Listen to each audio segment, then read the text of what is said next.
நாடாளுமன்றம் கடந்த வாரம் நடைபெறவில்லை என்றபோது அதற்கு நியாயமான காரணங்களை நாங்கள் முன்வைத்த போதும் நாங்கள் முன்வைத்த பிரச்சனைகளை விவாதிக்க தயாராக இல்லாத அரசு அவையை ஒத்திவைத்துவிட்டு பின்னர் நாங்கள் தான் காரணம் என்று குற்றம் சுமத்தினார். ஒரு பிரச்சனை பற்றி பேச வேண்டும் என்கிற போது அதற்கு அனுமதி தருவதற்கு அல்லது இசைவதற்கு அரசாங்கத்திற்கு விருப்பம். ஆனால் இன்றைக்கு வழக்கத்திற்கு மாறாக அவை நடவடிக்கைகளை ஒத்திவைத்துவிட்டு ஒரு பிரச்சனையை பேச வேண்டும் என்று ஆளுங்கட்சி தீர்மானம் தருகிறது. ஒரு நாள் அவையில் என்ன நடக்க வேண்டும் என்பது அரசாங்கத்தினுடைய கலந்த ஆலோசனைக்கு பின்னர் தான் தீர்மானிக்கப்படும். காரணம் மசோதாக்கள் என்பது அவர்களுடைய கையிலே தான் இருக்கின்றது. அப்படிப்பட்ட நிலையில் இன்றைக்கு ஒத்திவைப்பு தீர்மானம் பல ஆளுங்கட்சி உறுப்பினர்கள் கொடுத்து அவையை நடத்த விடாமல் 0 அவர் நடைபெறவில்லை, கேள்வி நேரம் நடைபெறவில்லை, பின்னர் ஒரு மசோதா பேங்கிங் லாஸ் அமெண்ட்மெண்ட் பில் அதுவும் நடைபெறவில்லை. ஆக இன்றைக்கு முழுமையாக அவை முடங்கியதற்கு காரணம் ஆளுங்கட்சி தான்.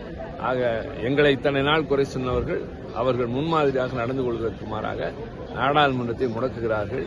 மக்கள் தயவு செய்து இதை பார்த்து அவர்கள் உண்மையான முகம் என்ன என்பதை தெரிந்து கொள்ள வேண்டும்.